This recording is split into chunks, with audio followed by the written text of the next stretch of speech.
right, here we are. Hello, everyone. Thank you for joining this new episode of Campfire. I'm really glad to have David with us because we're back having graduates, students, then graduates, and now employed in tech on the show after we've welcomed industry leaders, folks from Google, instructors. We're back having conversations with students who made it to achieving their dream and get a job in tech. So, David, real pleasure to have you here. I can't wait to hear your story. I know it's a very special one. I just want to tell everyone, if you're watching this, you are either on Facebook or LinkedIn or YouTube, and you can use the chat to have a conversation with us. We are live, so David and I will see the chat here. And like, for example, I see Krisa. Hey, Krisa, thanks for making it. JRR, who apparently is a classmate of yours, David. So don't hesitate to ask us questions. You can also join us. You can follow this link. Let me find it. You can follow this link here, url.nucamp.co/dial-in. And what's going to happen when you click that link is you're going to be with your phone or PC or Mac joining this streaming experience, and you're going to be able to actually join us, David and I, using your mic and your webcam and have a conversation with us. So don't hesitate to do that. I know if you're a bit shy, you may actually wonder, okay, do I really want to do that? But it's fun. I promise you it's really fun. All right, so with that said, David, again, thank you so much for joining us today. Would you mind introducing yourself? Where are you dialing in from? And a little bit of your background? Sure. My name is David Repasky. I'm currently a web developer with Imagine Communications, which is a all-remote agency, originally from Boston. I believe now the headquarters is in Florida. I've had that job since graduating from Nucamp's Bootcamp.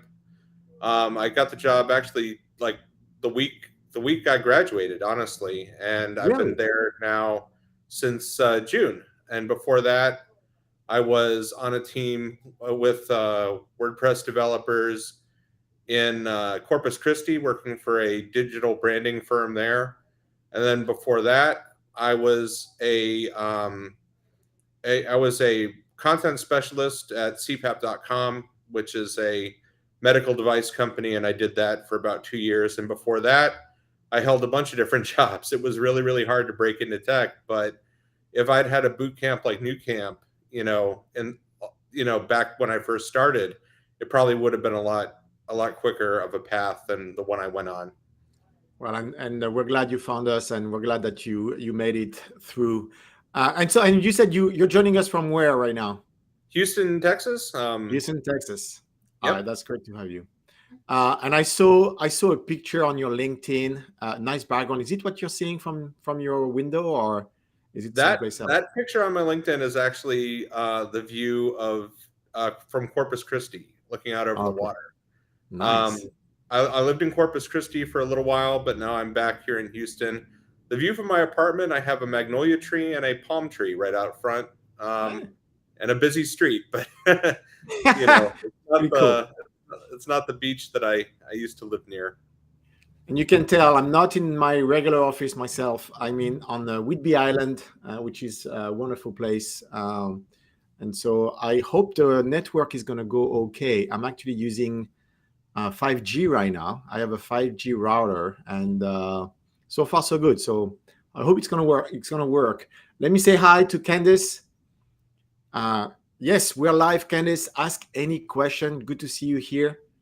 Want to say hi to Oladipo. Oh, was Oladipo in your class as well? I guess he was, right? I networked with a whole bunch of people when I was in Nucamp, and it's great to see all these familiar faces, That's right. All right. And Candice is from Texas as well. There you go. And Chris is with us. All right. So, David, you've been into tech for a long time, right? We discussed earlier, and it's not like you discovered tech late, but you've been kind of in the surroundings of tech, and you really wanted to get very deep into it.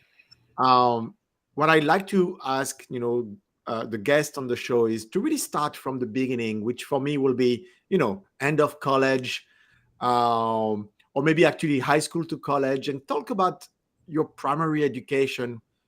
What was your field? Was it related to tech at all? And then how, trying to go from there. So do you mind sharing with us, what you did after high school? Did you get into college? What did you study there?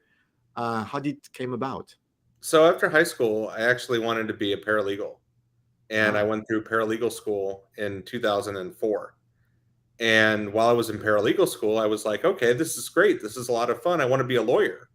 So then I enrolled in university immediately after graduating with my paralegal degree, and I got a bachelor's degree in political science. And then oh, after I graduated from Ohio State with a degree in political science, I was like, well, I should probably work as a paralegal to see if I like the legal field. And then if I do, then I will, basically go to law school in a couple years down the road. hmm, Well, my first job out of college was a very toxic place to work. It was just awful. Um, it was one of those things, and I realized after doing it for 5 years that the legal field just wasn't for me. And I thought to ah, myself when I left, I'm like, man, I got to do something creative. mhm. And so the story actually of me on my journey to tech actually begins on Tangier Island in the middle of the Chesapeake Bay. Um, Nice. I went into a seafood restaurant and I told them, "Hey, I'll build you a website." I had no idea what I was doing, but I Okay, said, well, hold on. We have to pause here. How do you get to go to a restaurant, random restaurant, maybe, I guess, and decide that you're going to build them a website? Like, did you build websites before? And why this uh, restaurant? "Well, I mean, I had a little bit of experience working with like Notepad and doing stuff with HTML, Yeah. but I was just like, I'm gonna do this." So I signed up this seafood restaurant, went back home, built them a website, and within a couple of weeks after finishing that, I got my second contract for a website. This time it was Wow, a that's insane. this So you time were you were it working was a as a clock shop. paralegal, and say what? I said it was a clock shop down the road. Wow. And when I turned in the website, I posted it, and they were like, "Hey, we can't find ourselves on Google," and that was because I basically built the whole website with images. And Mm. it was right then I learned. I'm like, wait, I got to learn more about what I'm doing before I start to do any more of this stuff. So I went to like the library and I got some books, and I was like, okay, I actually need to have code in order to have a website. Oh wow. So you were coding using Notepad. Your website was just a collage of pictures in a sense, Yeah, and yeah. pretty much you were clicking those pictures to go from pages to pages. Yeah, it was basically just like, it was basically like that was my first attempt. And then a few months down the line, I met someone in my town who was into WordPress. And I Yeah. was like, "Oh, WordPress, you can build a website and you don't have to do all this coding? Like, how does this work?" And so from there I just jumped in. I learned everything I could about WordPress. But, learning from, books and tutorials online only takes you so far. You Yeah. actually like in order to learn how to do coding properly, you need some kind of instruction, you know? And so at that point, I was trying to make it on my own. My father was diagnosed with pancreatic cancer, and his Wow. dying wish was that I get a degree in Mm. information systems technology. And so that's what I did. I got the degree. But after I graduated, I couldn't really find a job because my program that I was in was more focused on cybersecurity than it was actual coding. So I still hopped around from job to job. I wasn't able to find it. And it wasn't until I broke into digital marketing as a content specialist that I was able to actually get started on, the tech career that I have now. But I would say that learning from Nucamp was absolutely transformative because Nucamp took all these skills that I'd acquired from all these different places. And it's like, okay, this is how it works. This is how it's supposed to go. And, the training on Git and, the workflow with that, like that is absolutely critical. Like when you're working in a tech job, as a as an employee. I mean, it's absolutely critical. And just learning React and all these different code bases. I mean, Nucamp really opened up the doors through my portfolio projects that I worked on to be able to get the role that I have today. That's really interesting. I will say I've never seen someone who's a self-taught developer at first, starting from Notepad, clicking on images, and really teaching yourself from there how to do WordPress, how to do digital marketing. I've noticed you have a certificate from Google as well. Yeah, I Do you do. mind actually telling us a little bit about that? I mean, that's really the interesting part when you're starting with WordPress, working for small business companies. You really have to go beyond just building the website. You have to worry about SEO. You have to worry about digital marketing. And so it's actually a really nice experience that you can get. Do you want to tell us about that Google certificate that you got? Yeah, so Google has a couple of different online academies that you can sign up for that are free, where they'll teach you Google Analytics, they'll teach you Google Ads, they'll teach you a bunch of different digital marketing fields, and skills in those areas. But like, the Google certificate, I studied for like maybe a week and took a very difficult test. And once I came out on the other side, I was a Google Analytics IQ certified, I don't know if you would call me like a technician or an analyst or whatever, but it's something I put on my resume because a big part of my first digital marketing job was learning um, learning how to interpret massive amounts of data and then using that data to inform my decisions about what I'm going to do with my website or with my category page or my product page. It's all data informed. And so having that credential was really helpful because I can put on my resume that I'm Google certified in something. Yeah, no, it's Um, huge. and I also, SEMrush has a similar academy for Yeah. SEO. And a couple summers ago, we had a slow week at work. And so I just started checking off like SEMrush certifications and I got certified in 5 or 10 different areas of SEMrush. So like, it's important, I think, as you go through the process of becoming a developer, like you want to make sure you've got your hands in a bunch of different areas. And it's really good to have like a digital marketing background too, because then you can say, you have that perspective that a lot of developers may not, have when Yeah, they get their first digital market, their first job. I agree. It's a great way to differentiate yourself, and just having the understanding of how your website or app is going to play in the space of SEO and digital marketing, and having the knowledge of the pixels and tracking mechanisms, uh, and how to optimize for SEO in terms of the HTML tags that you want to have. It's super helpful. Let me take a few comments here and questions. Candice, mentioning that you got a Women in Tech scholarship with Google. That's awesome. Thank you for the feedback. And then I saw, I'm going to take that. Oh, and Curtis is from the UK. Hey, Curtis, thanks for joining. And then the answer to that question, am I growing a beard? Yes, I am. My wife thinks it's going to look good. So I'm trying to to do it. It feels weird. I've never had one. So I don't know when it's going to stop. I think it's going to be quite close to that now. But good to see you here, Razi. So, oops, sorry. So you started in WordPress, but was it your full-time job at the time, or were you doing that on the side? Like, were you still a paralegal? How was it? Like, how did you make ends So meet at the I time? left behind the paralegal role back in 2011 was my last year that I did that. Okay. And so how did I support myself? Well, it was really kind of a collection of a lot of different things,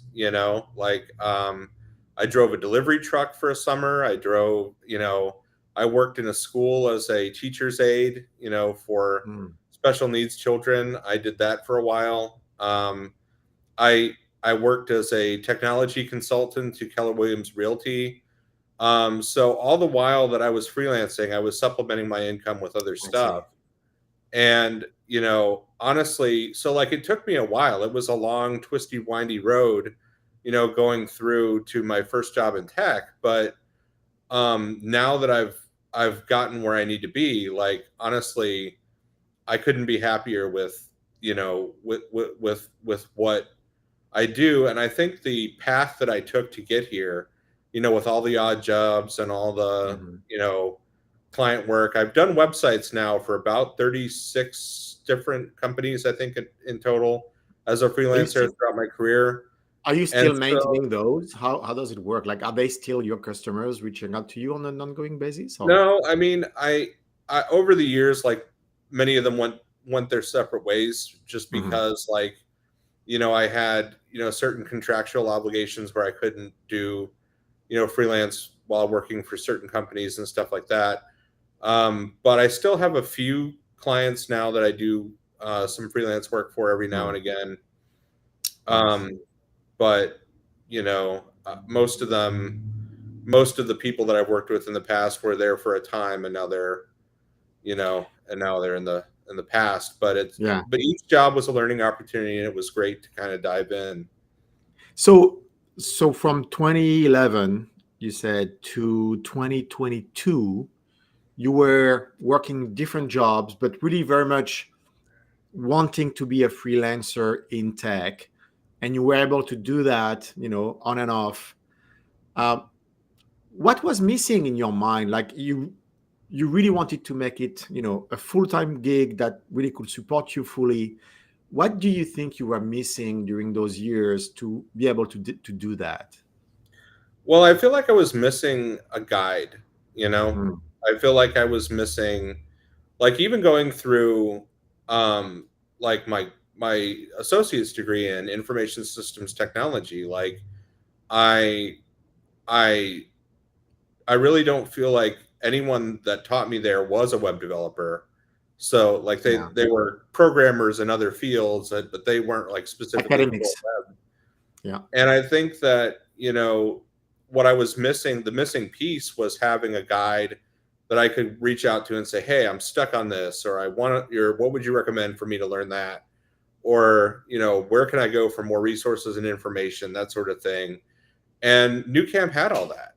And Hmm. Nucamp really made it possible for me to go and say, like I would reach out to my instructors while working on, a portfolio project and say, "Hey, I'm stuck on this. Like, can you help me?" And that for me is the big missing piece, because if you try to do it on your own, or you don't have the right mentoring, you're just going to be spinning your wheels and you're not going to go anywhere. But if you've got, the instruction combined um, with the level of, experience that the instructors have, and that sort of thing, like you can really make, fill in the gaps and go far. And I do feel like New Camp was probably, of all the education that I've had for what I'm doing right now, yes, I do think it was more helpful than my degree, because my degree, like a bachelor's degree in political science, doesn't open, a whole lot of doors. And a Hmm. paralegal degree and, you know, work experience in the field that I was in doesn't open many doors. But having been in and around the tech field for as long as I have, you know, I've been a I've been involved in web development since 2011, and that having that on my LinkedIn has opened up a lot of doors. And Yeah. right now jobs find me instead of the other way around. And You're not a junior developer, right? At all. well, my title's a WordPress developer, but it's more of like a mid-level role, because Yeah. like in my current role, we have a bunch of clients with, I'm in a support role. So, if a client's website breaks, they call my team and say, "Hey, fix it." And so, Hmm. a lot of what I do right now is, getting it, diving into the code and saying, "Okay, if I change this or if I add this, that'll get the website back doing what it's expected to." And my day is mostly just like help desk tickets that come to me for more advanced kind of coding, technology or techniques and stuff like that. And when I interviewed for the job, they said they felt like it was more of a mid-level role. Mhm. My last role, I would say that I had felt more of like a junior role, I would say, just because we were a small team and there wasn't a whole lot of growth opportunities there. But at the job that I have now, I have a great team around me, and it's really wonderful because every day I'm like a sponge. I soak up more more knowledge and learn different ways to do things, and it's really nice to have that mentorship and that team around me that kind of helps me you know succeed in what I'm trying to do. Yeah, that makes sense. We'll get back to how you're using WordPress today and how it's different from how you've been using WordPress, back in the days. I want to spend a little bit of time talking about you being a freelancer, because that's something that is on the minds of a lot of students and graduates. It's always an option. Are you going to look for a full-time position, work for a company, or are you going to actually launch your own company and be a freelancer? So I'm going to ask you a few questions. I want to say hi to Dennis first. Hello. Thank you, Dennis. Much love to you as well. Um, so let's talk about this. So can you describe to us I will say a typical day in the life of a freelancer, and maybe spend some time talking about the upside, the good days of being a freelancer, and can you talk about the downsides and the bad days of being a freelancer? What would you also then in the end, what would you tell someone who's wondering after graduating, should I look for a full-time gig or should I actually launch myself as a freelancer? Working as a freelancer, I think, was very helpful for a lot of reasons because when you first acquire the skills that you need to be able to build a website Mhm. and whatnot, you know what your clients will ask you to do as a freelancer is going to kind of like force you to learn new skills, to try different things. Yeah. Freelancing is a great way to accumulate a lot of skills very quickly, and that's why it's great because you never know what your client's going to ask for. Your client could ask you for the moon, and because you want to get the work, you'll try and figure out a way to get that for them. And Yeah. so, like as a skills aggregator, freelancing is great. Um, the money can be kind of inconsistent. Like you'll have, boom months and then you'll have bust months. And, Mhm. the way you get like a regular income is you know, you have to do a lot of jobs for a lot of different people, but you also have to be constantly putting yourself out there. Yeah. You have to constantly be in front of people that may or may want or that may want to hire you. And so how do you do that? Well, there are a lot of ways you can go about it. But the most important thing is, have your elevator pitch ready, and if you have an opportunity to maybe build a website for someone and you have the owner in front of you, or you can get a hold of the owner, having that elevator pitch, Yeah. is absolutely critical to getting your foot in the door. The downsides of freelancing, like I said, the money can be great, and it can also be terrible depending on the month, depending on the business cycle and all that. The other thing too is like sometimes clients will expect you to be their tech support for like everything. Yeah. So like, if their email stops working one day, they'll call you and ask you to fix it. And, you've got to kind of be able to think on the fly. And the other thing about freelancing too is that you kind of, when you commit to doing it, you're also going to commit to making yourself available, weekends, sometimes holidays. People are going to call you and say, hey, I have this great idea. And if you want to be a success as a freelancer, you really need to make sure you pick up your phone like whenever a client or a potential client calls, and really have that availability because you never know when the next opportunity is going to present Yeah. itself.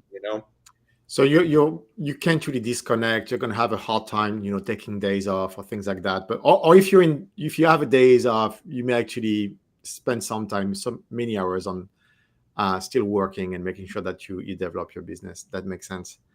Yeah, and you're right. I never thought about it this way, but you're not gonna want to say no to many things, which is really gonna force you to learn new things all the time. Versus typically a full-time position, you will have your lane, you will have your product that you're going to work on. Your stack is going to be really well defined, and you're really going to work on that exclusively.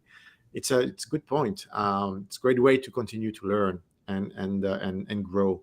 So let's talk about then kind of, I would say, the weeks or the month before Nucamp. So you're freelancing, you're getting great, I'm sure, with WordPress, but you still have those side gigs. What was the trigger for you to really think about, okay, I need more, I need a coding bootcamp? And then why did you landed on Nucamp? I mean, there was a ton of options. What made the difference? So, in my last role, one of the things they told me when they hired me is that they're like, okay, now that we brought you on, we really want you to go through a boot camp. And Oh. so I was like, okay, this sounds good. And so I Googled and I looked around, and there were no boot camps for WordPress. But one Mhm. boot camp that kept popping up was Nucamp. And, you know, at first I was like, Nucamp, I don't know, it seems like a big commitment. Um, why didn't I try Treehouse? And so I did Treehouse for a little bit.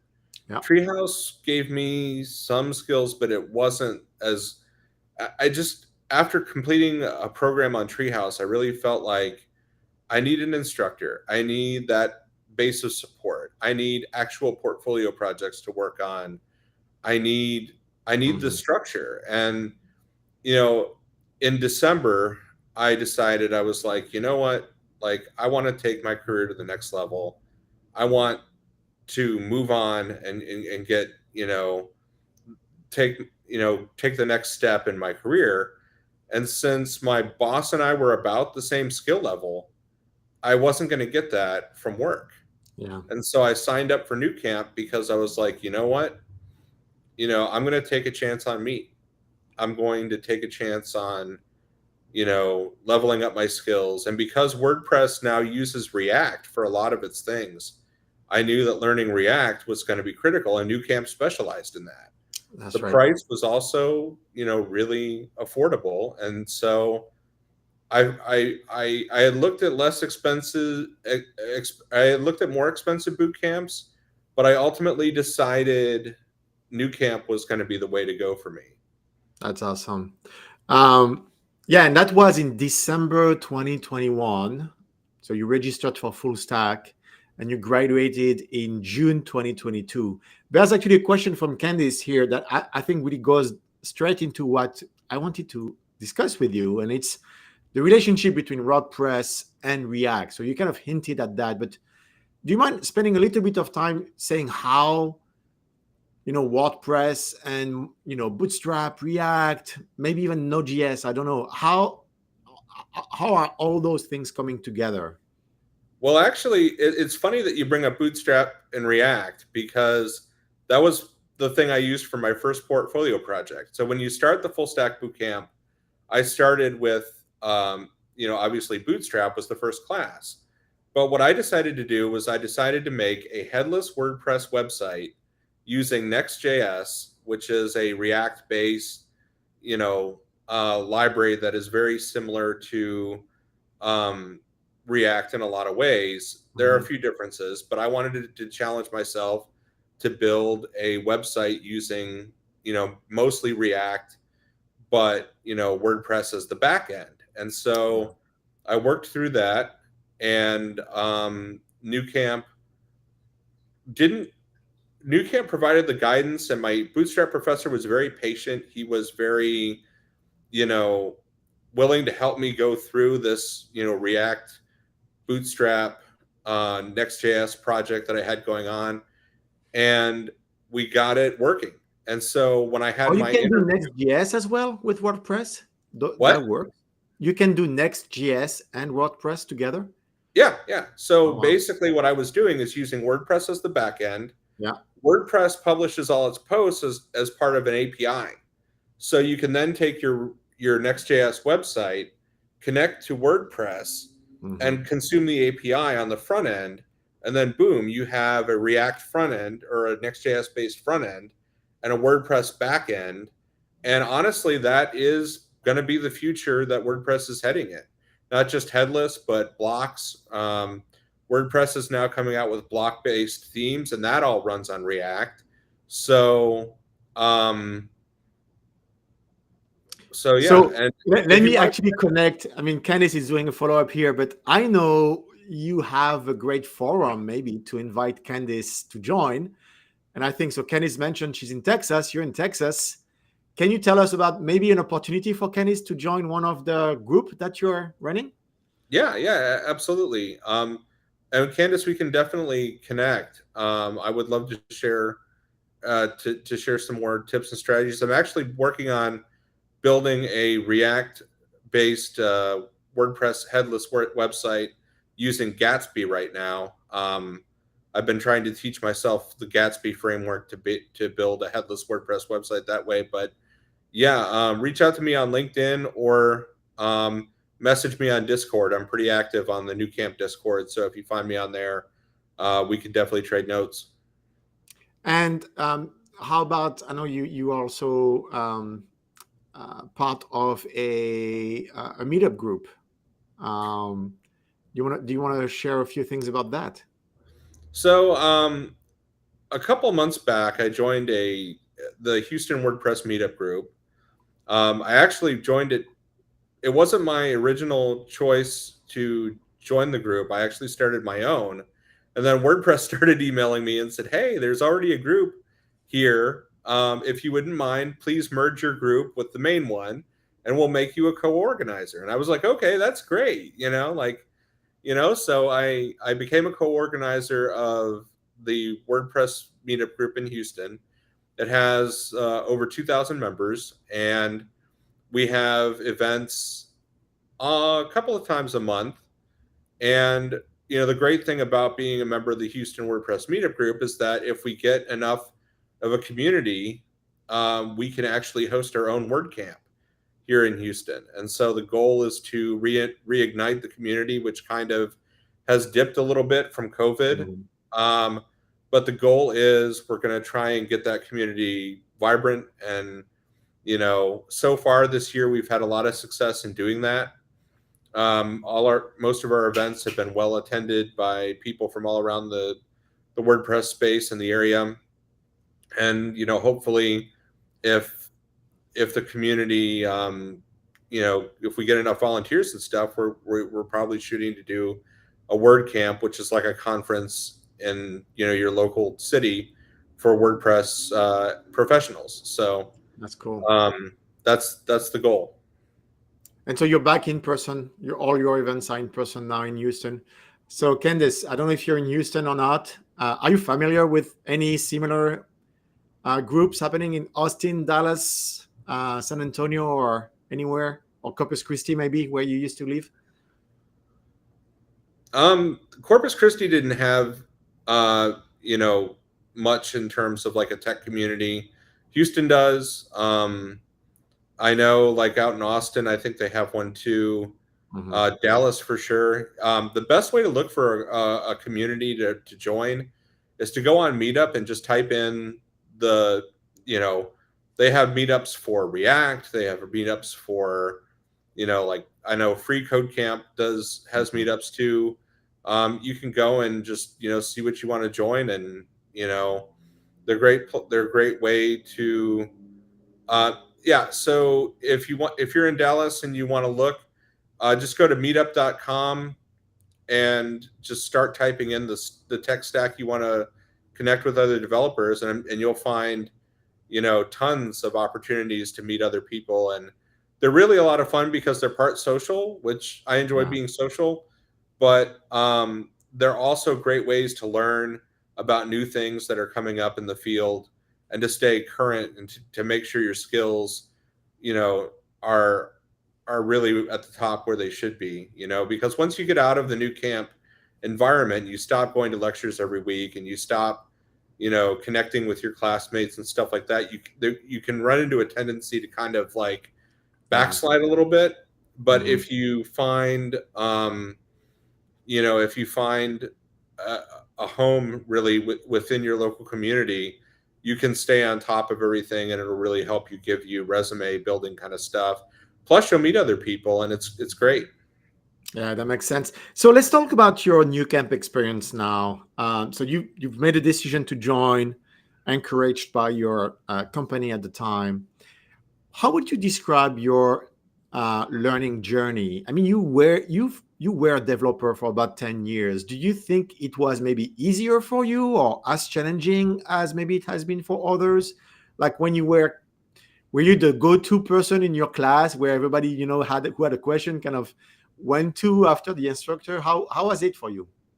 Well, I mean, my Nucamp was still challenging, right? Like, even though I had all this experience, even though I'd, gone through so much, it was still kind of challenging for me because, I had gone through React with Treehouse, so I was a little familiar with it. But Nucamp is really kind of like it's a whole experience in and of itself, and you're going to be busy. You're going to be working a lot, on your assignments and that sort of thing.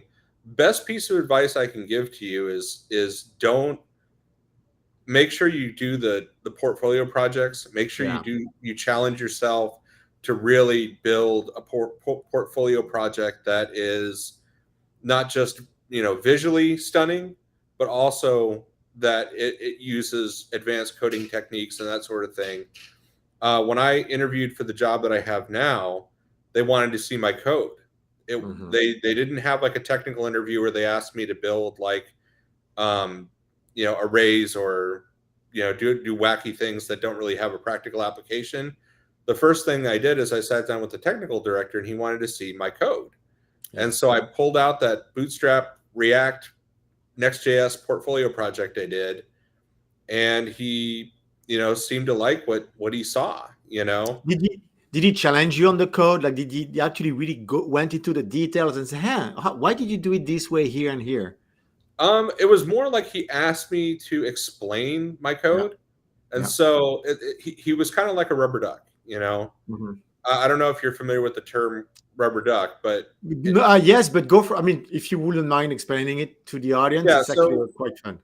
So with the rubber duck approach to debugging or anything like that is you have to explain every line of your code to someone as though to like a rubber duck or somebody that doesn't know what you're doing. And so I went through and I explained my lines of code. I explained what was doing what, where the API was being consumed and all that. And I explained every little line of my code. And then to kind of like top it off, after I got done talking about React, I switched over to PHP, and I showed him the code for a plugin that I wrote that automatically adds,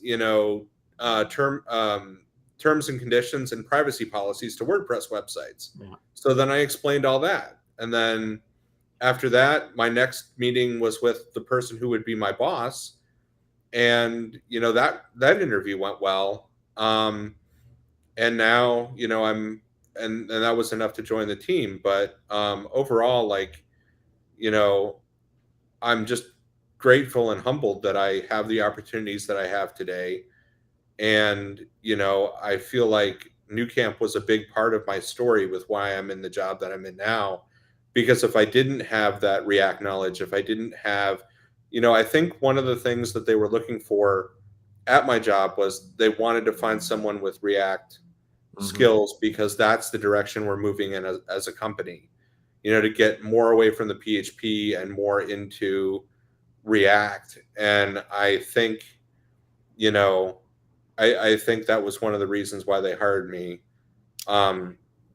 It's a very unique set of skills when you think about it. Being able to bring together what I will say, trying without offending anyone, the old with the new, right? The PHP, WordPress, that I don't know what's the latest percentage of websites run on WordPress. I'm sure it goes down slightly every year, but I think I'll bet it's still in the 70% or maybe 60%. I mean, the number of websites that run on WordPress is just humongous.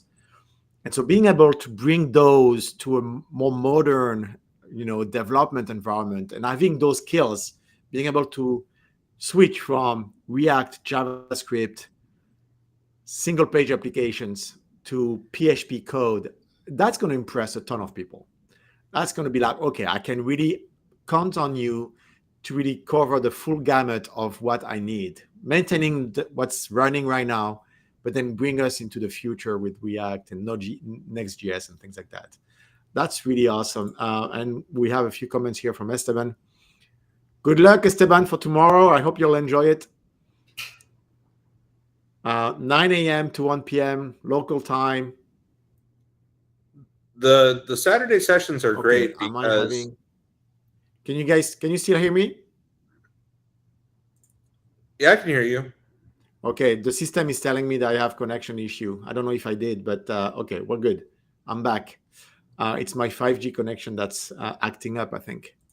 And then here, Candice, well, I think the two of you really have something to talk about. But yeah, it's a really nice niche. I mean, I really like that word niche. It's a niche with huge potential. If you can marry and blend PHP, WordPress, and again, React, Next.js, and all that, Gatsby you mentioned, I think you can really separate yourself from the crowd pretty easily. So, and we have Krista here, component queen. There you go. I wish you that.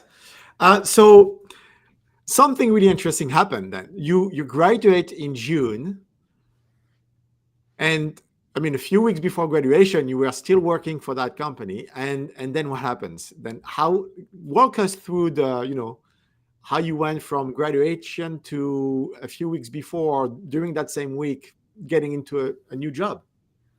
Well, the job that I had, my last role, they wanted to transition me into being their SEO guy. They were trying to build an SEO business, and so they sat down with me. We had a meeting, and they said, we want to transition you into being our SEO point person. And it was something that SEO is something that I'm really passionate about, but I wanted to stay connected to the development side of things because I think at the end of the day, development is where my heart is. And it just so happened at the same time they were talking to me, my new company was recruiting me pretty quickly. The process was quick. It was like, 2 weeks, and they gave me an offer. And, at my last job, I really felt like what really put it over the top and made me take the jump and made me decide, like, yes, this is what I was going to do, is the mentoring and the team, that I would have, that I would be able to learn from. And, so all of those things I feel like pushed me over the edge. And I was like, you know what? I'm going to take a chance on this. And I'm so glad that I did, because, being able to learn from a team of, 4 other, experienced developers has really kind of like rocketed my growth, of what I'm able to learn, and when I started, I think the expectation was that I would learn from the others and that I would grow. And I feel like I've done that, and so when the boot camp was winding down and everything was ending, I was like, you know what? This is for me. I've come too far, to go into being like an SEO person. Like, I want to be that a makes a ton of developer. sense. So did that company come to you, or did you apply to their website on a job posting? No, actually, what happened with them is they reached out to me over LinkedIn. Oh, that's And they said, we've seen some of the work that you've done. We really like, we really like your resume. And really I mean, my LinkedIn, I haven't updated it since I started with the new company. So if you look at it, it's going to be, a little dated, but, I had on there like all the skills I had in not only, React and new stuff, but also the legacy stuff too. Mm-hmm. Like I have a lot of skills with jQuery, and since WordPress uses a lot of jQuery in some of their older sites, I'm able to support those as well. And so it's like in the role that I have now, you never know what you're going to get, what's going to come through the door. So for me, being comfortable with all these different types of code that are popular in WordPress was really one of the things that stood out. Like when recruiters are on LinkedIn, they're using keywords. So Yeah, I they're see. looking Yeah. for, and so it's really important on your LinkedIn when you make your profile that you have all the keywords that you want to be known for. Let me show your profile, because I did notice you did a really nice job doing exactly that. So let me share my screen here and we can see it. There we go. I hope you don't mind. Is that okay? That's okay. So this is the section in LinkedIn, right? You have skills. Top 3 are pretty self-explanatory, but really you've listed all the 20 that you have. And so what you're saying is really the recruiters, they have a tool that just really looks at all those, at these skills that you put here. And that's how your resume or your LinkedIn profile popped up. Yeah, And I keep telling people learning jQuery is important. It's not so much jQuery, it's it's actually the language, not necessarily the library, because that notation, the $ and how to find stuff in the DOM, it's also used server side. When you do web scraping in JavaScript and you use libraries like Cheerio, or if you use Puppeteer, they're all going to use that same, I would say, language almost, the same method of scouting the DOM. So jQuery is actually super important in a sense. Great. So that's it. Yeah,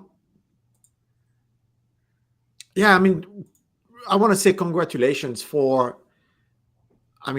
going from, being a freelance on your own terms, but having to supplement, your income and kind of waiting 10 years to make a shift. But then once you've done that, you graduated, and it really seems like a completely different trajectory. And also your profile, right? Your resume, as I said, I think Candice talked about niche. You're in a very sweet niche right now, and I bet you're going to be very much in demand because you bring all those things together.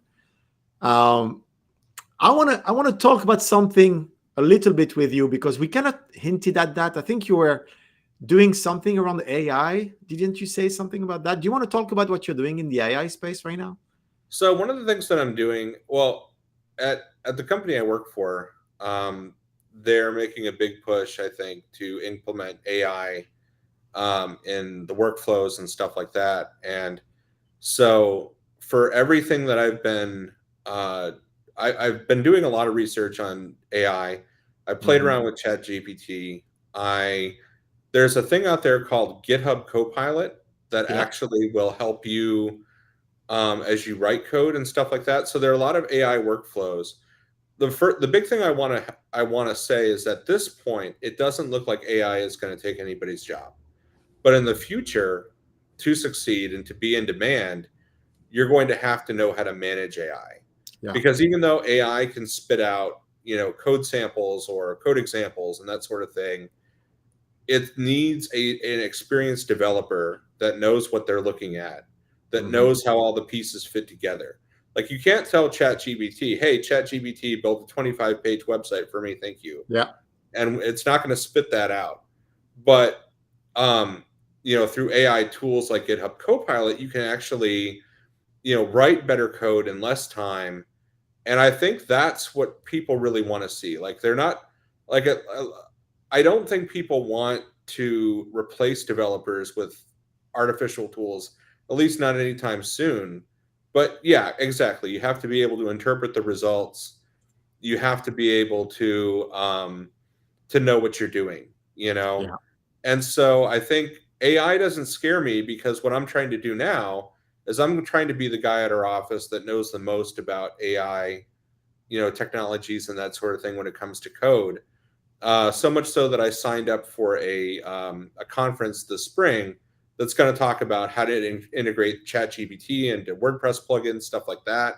Oh, And nice. so AI is something that I really want to embrace rather than fight, because I feel like I'll have a better shot at marketing myself in the future if I know how to manage AI well.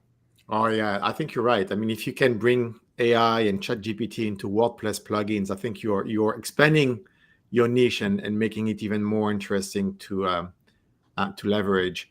Uh, I think you're also right. I mean, it's not going to replace developers, but definitely what it does, it makes junior as well as experienced developers more productive. Like it saves you time. It can help you create a skeleton of a page, right? It's not going to do the page for you, but it's going to get you going. You won't have necessarily to go straight to the documentation. It's going to help you, with some API calls. So it's going to make you more productive. The question is, for me, is it going to translate in now a company needing 5 developers, only needing 4 developers? Right? It's not going to be, I don't need developers anymore. No way. But it could be. Could it be? Before I needed 5, now I need 4. That's the big question Well, now. I think so. Like, I think in my company, what they do is they look at utilization. They Yeah. want to make sure that, we're all being utilized a certain amount of time. But as long as our utilization is where it's supposed to be, and That's as right. long as we're using, our time to work on billable projects and stuff like that, um, it really is it really is helpful. The big thing that I try to do is I try to make sure, one, I'm responsive to my team, and that when stuff comes my way, I get in touch with the people that I need to get in touch with it. And the other thing too is, like I'll ask ChatGPT if it's not busy during the workday, questions that, like, hey, can you debug this, or how would you write, something. Um, as a developer, that's still relatively new in the role, Mhm. I find that to be indispensable, as I go through my day. But I don't think that automation will even mean that one of us gets let go or anything like that. I think the plan is to, it's all about like how you market yourself. And what I'm trying to do on my team is really embrace AI, because I Yeah. feel like it's a very important thing to do, and I'm hoping that even as the technology matures, there's still going to be a demand for, a developer like myself, especially, within our company and on our team. So it's a great segue because I wanted to also take this moment to share that we made a really exciting announcement today. I don't know if you saw that on Discord right before we started this conversation. On the topic of embracing AI, not fighting it, and really trying to figure out its place. We just announced, Chrisa just announced, the Designator. Designator is a mix of debugging and Terminator. And what it's trying to do help everyone debug their code, because sometimes spent a lot of time trying to figure it on your own. You spend 20 minutes. I hope you can hear me. I can tell that my internet is going down a little bit. Hopefully that's going to be okay. But we just announced this tool. It's AI driven. I just want to take a few minutes to demo it for you. I haven't seen anyone do it yet, so I want to see all the students try this one. So this is how it goes, right? You have a piece of code. There's a bug in it. Dang, where's the bug? Is that a semicolon or something like that? So you come here and you're like, hey, Nucamp, what is wrong with my code? And what you do, let me make sure that I've used Nucamp correctly, because we've had problems with that before. Nucamp, there we go. And so you want to use the 3 backticks. And let me do something that is obviously wrong. So I'm going to create an array. Ludo. Let's put Krisa in here. Let's put Irene in here just for, all right. And then we're going to do console log. And we're going to call, let's say, the 4th item in the array, which should not be possible. And let's close the code here. And so now, well, let's see what happens. There we go. So the code is trying to access the 4th element of the array. However, the array only has 3 elements. And so you can only access this up to the 2nd. There you go. So we're just starting to play with this. David, you're welcome to try it on your own as well. Actually, I don't know that if it will interpret PHP code. That'll be interesting to test. Maybe a blend of PHP and React will be cool. Everyone who's a student or a graduate or an instructor at Nucamp now has access to this tool. We've done a few tests, and I have to admit, I'm kind of wowed by the results. So I'm really looking forward to seeing everyone play with it and give us their take. Is it helpful? Is it not helpful? What else could we be doing? All right, now we're going back to us, David. So, David, where do you see yourself in a couple of years? How do you think about the future of WordPress? How do you think about the future of SEO? How do you think about the future of AI? We'd love to hear your take on it. Well, I honestly think that in the future, I feel like websites are going to be, well, the code base I feel like is going to get more complex. You're going to see a proliferation of libraries that are all based on things, right? So like one of the things that I've noticed since headless WordPress became popular is you started to see all these little libraries that are built on React, like Faust, I think, is used by WP Engine. So you're going to see a proliferation of libraries, but ultimately I feel like AI is going to be the big game changer, you know? Like imagine going to a website and instead of it having pages, you talked with, you know, with an AI tool or a chatbot to give you the information like, you know, can I see the menu? Or, you know, do you take reservations? You know, I honestly feel like AI is going to transform the landscape.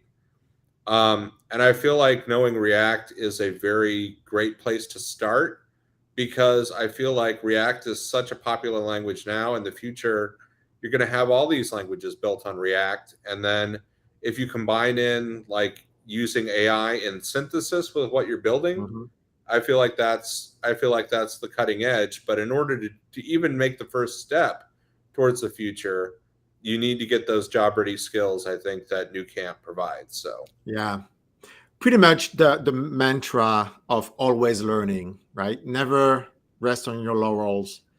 Always seek out the new, the interesting, and always learn. You don't want to stay a WordPress developer. You want to be a WordPress and React developer. Just like back in the days, you didn't want to stay a COBOL developer. You had to learn, you know, assembly and the new stuff. Just want to bring up, Krista just played around with the bot. This is pretty cool. That's what I want to see. Oh, look at this. It's so Krista, what is wrong with my code? And then look at this. Look at the answer. The code is missing. Oh, and it's just doing, and it's posting it in multiple messages, which is great. That was a bug we had before. We've trained the bot to not give the full answer. Like we want students to still learn on their own and just give hints. But then I think the bot sometimes forget and actually gives the full answer. Okay, we're gonna have to teach the bot a lesson. That's pretty fun.